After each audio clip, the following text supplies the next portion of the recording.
कुछ 2-4-8 दिन से सोशल मीडिया के ज़रिए और प्रिंट मीडिया के ज़रिए ये बात की इत्तलात मिल रही थी कि ख्वाजा बिलाल अहमद को गोशा महल की सीट ना मिलने की बुनियाद पर ख्वाजा बिलाल अहमद मजलिस इत्तेहादुल मुस्लिमीन से दस्तबरदारी की जो है गौर व फिक्र में है। इस बात की इत्तलात सोशल मीडिया पर गश्त कर रही थी।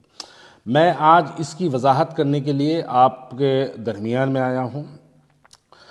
मैं सबसे पहले गोशा महल की टिकट का दावेदार यकीनन था, और आज मैं जब मजलिस इत्तेहादुल मुस्लिमीन से दस्तबरदारी इख्तियार कर रहा हूँ तो उसकी सबसे बड़ी वजह यह है कि क्यों सदर मजलिस बैरिस्टर असदुद्दीन ओवैसी साहब क्यों नहीं गोशा महल से अपना उम्मीदवार खड़ा करते। अब इसके ऊपर ये एक ऐसी टॉपिक है जिसके ऊपर बहुत कुछ बोला जा सकता, बहुत कुछ सुना जा सकता, और हर एक की अपनी अपनी एक अलग अलग थॉट है। लेकिन मैं आज इस बात को यहाँ पर क्लियर कभी करना चाहता हूँ कि गोशा महल के अंदर, गोशा महल असेंबली कॉन्स्टिट्यूंसी के अंदर टोटल वहाँ पर मुसलमानों की तादाद 79,000 यानी करीब 80,000 की लिस्ट अक्टूबर के महीने में जारी की गई थी। अभी फाइनल लिस्ट इलेक्शन से 2-8 दिन पे 10 दिन पहले कुछ जो है आएगी, जिसके अंदर कुछ बढ़ेंगे या फिर कुछ कम होंगे। तो चलिए मान के चलते हैं कि 80,000 मुसलमानों की तादाद, हम इसको मान के चलते हैं 80,000 की तादाद वाला वो कॉन्स्टिट्यूंसी है। दूसरी बात मैं यहाँ पर यह भी वाजे कर देना चाहता हूँ कि अगर हम माजी में हमारे इंतखाबात को अगर देखेंगे तो मलकपेट जो कॉन्स्टिट्यूंसी है, जहाँ से अहमद बिन अब्दुल्ला बलाला जो पहली मरतबा 2009 में वहाँ से कामयाब हुए थे, वो सिर्फ़ और सिर्फ वो 30,000 वोट लेके कामयाब हुए थे। बाइकल्ला से वारिस पठान जो पहली मरतबा 2014 के इंतखाबात में कामयाब हुए थे, 25,000 वोट लेके MLA बन गए थे। बलाला साहब मैं समझता हूँ 30,800 कुछ वोट थे, वो लेके जो है वो MLA बन गए थे। जो कॉन्स्टिट्यूंसी में 80,000 मुसलमान हमारे हैं, उस 80,000 मुसलमानों की कॉन्स्टिट्यूंसी में हम अपना कैंडिडेट क्यों नहीं खड़ा करते। यहाँ पर मैं पूछना ये चाहता हूँ, मजलिस इत्तेहादुल मुस्लिमीन की फ़ाइनल लिस्ट आ चुकी है। मजलिस इत्तेहादुल मुस्लिमीन जुबली हिल्स से भी जो है अपना एक उम्मीदवार खड़ा करी है, राजेंद्र नगर से भी एक अपना उम्मीदवार खड़ा करी है। क्या हैदराबाद के मुसलमानों को इस बार ये बात को समझना ज़रूरी है कि हमको अजहरुद्दीन को हराना ज़रूरी है या राजा सिंह मलून को हराना ज़रूरी है? इस बात का जवाब आपको नहीं मिलेगा, लेकिन इसका जवाब आपको यकीनन मिलेगा। हिकमत अमली समझो कुल हिंद मजलिस इत्तेहादुल मुस्लिमीन की हिकमत अमली के नाम पे मुसलमानों के जज्बात से जो है हमेशा खेला जाता है। जहाँ पर 2009 का जो स्टाइल था मलकपेट पे, जिस अंदाज में मलकपेट कॉन्स्टिट्यूंसी पे मजलिस इत्तेहादुल मुस्लिमीन ने अपना कब्जा गाड़ा, अपनी हुकूमत वहाँ पर जो कायम की, जो अब तक भी कंटिन्यू चल रही है, क्या हम उस अंदाज में गोशा महल नहीं लड़ सकते थे? इसका जवाब आपको नहीं मिलेगा, कोई भी इसका जवाब नहीं देगा। वो मलून दिन बर दिन सरकार की शान में गुस्ताखी करता है, हम मुसलमानों के दिलों को ठेस पहुंचाने वाले बयानात देता है, और मेरी जमात कुल हिंद मजलिस इत्तेहादुल मुस्लिमीन के पास ऐसा कोई प्लान, ऐसा कोई मंसूबा नहीं है कि उस मलून को हराया जाए। क्योंकि ये तमाम लोग जानते हैं कि मैं कांग्रेस से जब मजलिस इत्तेहादुल मुस्लिमीन में दोबारा शमूलियत इख्तियार किया था, जब बैरिस्टर असदुद्दीन ओवैसी साहब ने ये बात को हमको कहा था कि आइए भारतीय जनता पार्टी को हराने के लिए आप हमारा साथ दीजिए। शायद लोगों को याद नहीं है, लेकिन हैदराबाद के लोगों का हाफिज़ा भी बड़ा कमज़ोर होता है।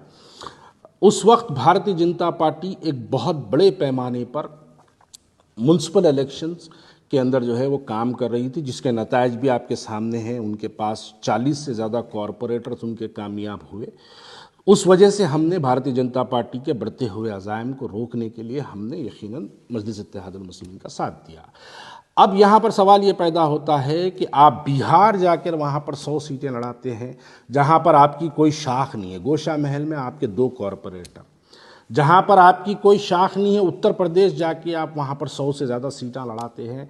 गोशा महल हैदराबाद पार्लियामेंट्री कॉन्स्टिट्यूंसी में आता है, जहाँ के MP खुद असदुद्दीन ओवैसी साहब है, और जो हर इंतखाबात में जब इलेक्शन होते हैं, पार्लियामेंट के जब भी इलेक्शन होते हैं, असदुद्दीन ओवैसी साहब वहाँ से 30-30 हज़ार, 40-40 हज़ार वोट जो है असदुद्दीन ओवैसी साहब वहाँ से हासिल करते हैं।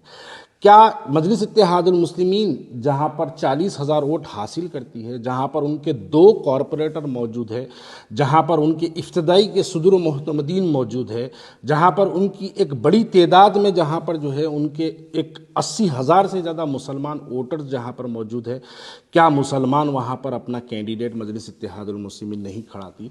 इसका जवाब आपको दूसरी जानिब से ये मिलेगा, ये कहेंगे कि नहीं, हिकमत अमली समझो, हम टीआरएस या कांग्रेस की तायद में अपने कैंडिडेट का ऐलान करते हैं। हमने माजी में भी देख लिया कि आपने इससे पहले मुकेश गौड़ की तायद की, वो भी हार गया। इससे पहले आपने टीआरएस की तायद की, वो भी हार गया। इस मरतबा बीआरएस की तायद करेंगे, वो भी हारेगा।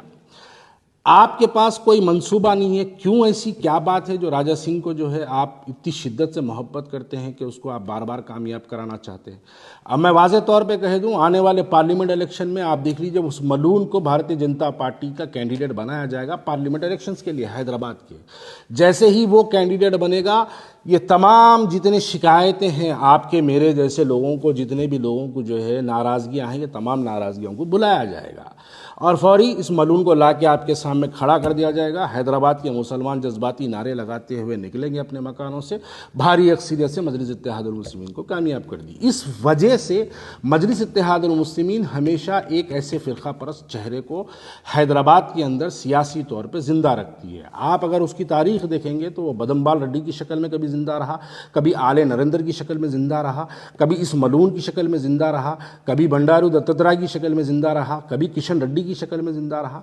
तो ये हमेशा इस तरीके से मजलिस इत्तेहादुल मुस्लिमीन एक अपने फ़िरका परस्त चेहरे को ज़िंदा रखती है। अरे हमने बाइतल्ला के अंदर, महाराष्ट्र के जब इलेक्शन हुए, बाइकल्ला के अंदर 25,000 वोट लेके हैदराबाद, 25,000 वोट लेके बाइकल्ला से वारिस पठान वहाँ से जो है एमएलए मुंतखब हो गया।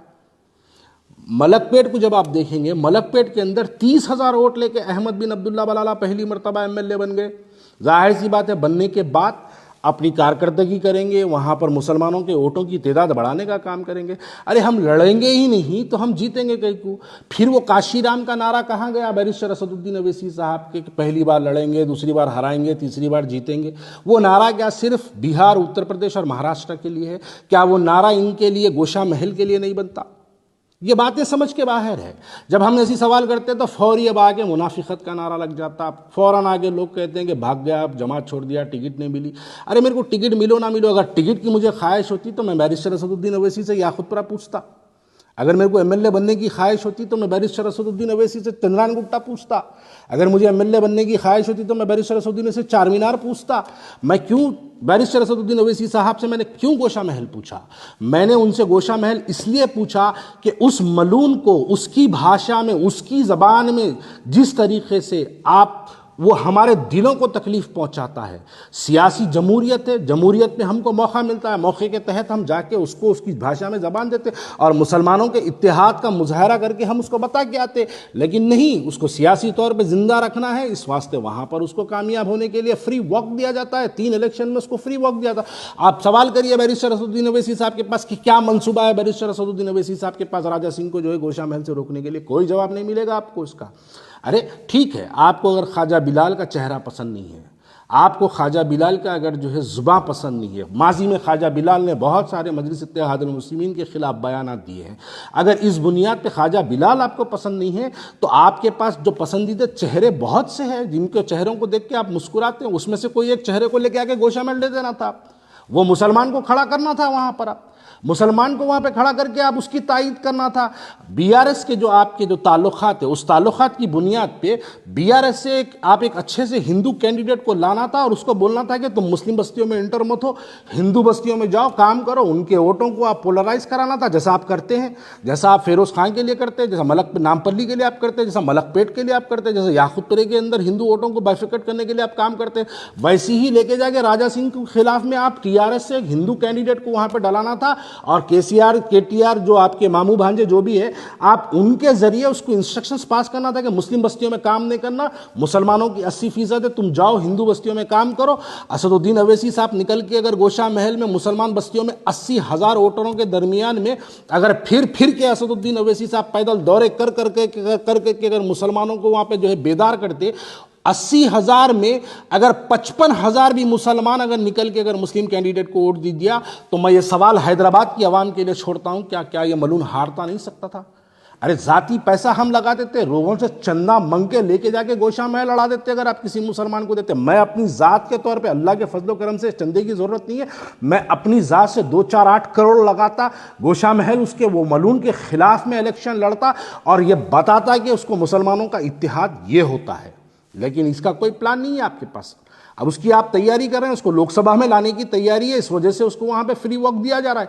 और ऐसी जमात के साथ रहना मैं नहीं समझता मेरे लिए जो है काबिल फ़ख्र हो। इसलिए इस बुनियाद पर मैं आज मजलिस इत्तेहादुल मुस्लिमीन से दस्तबरदारी का ऐलान करता हूँ। मैं मजलिस इत्तेहादुल मुस्लिमीन छोड़ने का ऐलान करता हूँ। आगे मैं क्या करूँगा, किसके साथ जाऊँगा भी या नहीं जाऊँगा, या सियासत में रहूँगा या नहीं रहूँगा तो किसके साथ रहूँगा, इसका ऐलान मैं सोशल मीडिया, प्रिंट मीडिया के ज़रिए मैं हमारे लोगों तक पहुंचाते रहूँगा। लेकिन ये बात बिल्कुल हैदराबाद के मेरे जैसे मुसलमान के लिए नाकाबिल कबूल है कि क्यों नहीं हम गोशा महल में, जहाँ पर 80,000 मुसलमान हमारे हैं, क्यों नहीं हम वहाँ से मुसलमान के कैंडिडेट को खड़ा करते हैं, क्यों नहीं हम बीआरएस का इस्तेमाल करके, टीआरएस का इस्तेमाल करके हम क्यों नहीं वहाँ पर जो है हिंदू वोटों के अंदर जो है हम बाइफिकेट करने का काम करते और मुसलमानों में इत्तेहाद का नारा लगा के हम मुसलमानों को घरों से निकालते। और इस मलून के खिलाफ मुसलमान एक तौर पर मैं समझता हूं, अगर हम मुसलमानों के अंदर अगर निकल के अगर जो है हम पैदल दौरे करते, उनके छोटे छोटे ग्रुप मीटिंग करते, तो घरों से चुमटियों की तरह मुसलमान निकल कर जो है पोलिंग के दिन अपने वोटों का मुजाहरा करते और ये मलून हारता। आप देखिए कोई पॉलिसी नहीं है मजलिस इत्तेहादुल मुस्लिमीन के पास। एक पॉलिसी बता दीजिए कि राजा सिंह को, मलून को हराने की एक पॉलिसी बता दीजिए।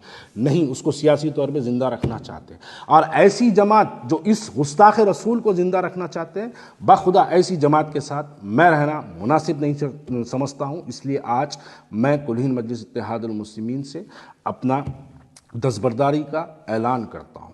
शुक्रिया बहुत बहुत। रॉयल पैलेस एकदम आपके करीब, घर की हर छोटी बड़ी तकरीब के लिए मुनासिब शादी खाना।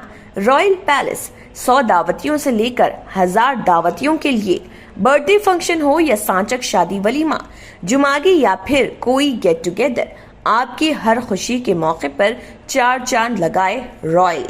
जी हाँ, रॉयल अंदाज में अपने दावतियों का इस्तकबाल कीजिए। पुर इखलाक सर्विस, नए फर्नीचर से आरास्ता, नए क्रॉकरी के साथ। इसके अलावा रॉयल में वसी पार्किंग दस्तियाब, 2 लिफ्ट्स यानी मर्दाना और जनाना के लिए अलहदा अलहदा लिफ्ट्स और पकवान के लिए किचन की सहूलत। एक बार तशरीफ लाएं royal palace banquet hall, Kala Patthar, opposite gold gym, beside Fatima hospital, Hyderabad. मजीद तफसीलात के लिए रॉयल फंक्शन हॉल के इस नंबर पर कॉन्टैक्ट कीजिए 7569979478।